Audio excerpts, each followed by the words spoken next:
En tout cas, merci pour ton info, bon ami. On ira regarder ça d'un petit peu plus près. Si vous voulez qu'on en parle, ça sera plutôt sympathique si vous le souhaitez.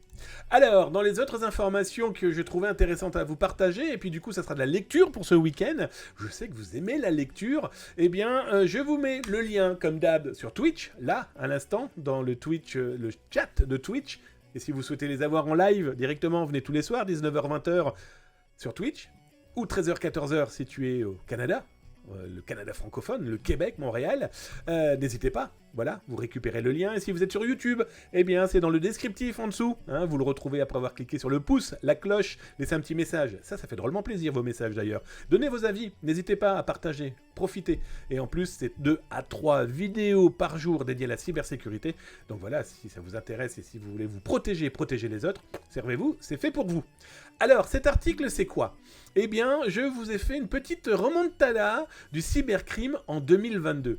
Mais l'angle, c'est quoi ? C'est comment les autorités ont, en 2022, trouvé de nouveaux stratagèmes pour tenter de bloquer, d'arrêter, bref, de contrer les pirates informatiques. Parmi ces stratagèmes, ça a été quoi ?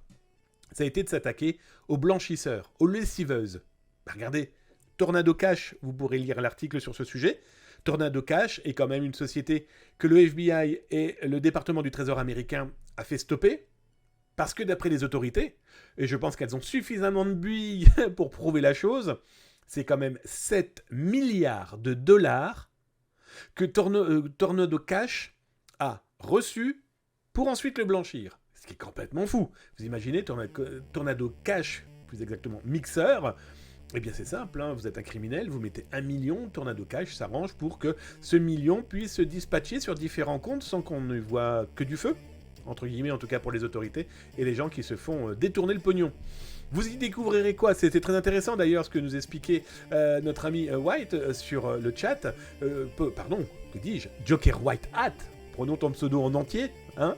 Il nous parlait par exemple de Logbit, eh bien cette année aussi, les autorités ont décidé dans toutes les langues eh bien, d'afficher certains boss, certains patrons de réseaux sociaux, en créant même eh bien, des pages sur Oignon, sur Tor, qui permettent de contacter potentiellement la justice américaine. Et là, l'exemple que vous avez à l'écran, eh bien, ce petit personnage serait le big boss du groupe Conti. Ils sont 4 autres aussi dans ce groupe. Et bien voilà, les autorités proposent quand même plus de 10 millions de dollars à toute personne qui aurait des informations sur le Zouave et sa bande. Bon, voilà, ce qui est très intéressant, c'est la photo qu'ils ont diffusée. Je vous dis ça, c'est pour ceux qui veulent aller jeter leur œil. Bon, d'abord, c'est l'étoile et cette espèce de cagoule sur sa tête qui pourrait potentiellement donner une zone géographique.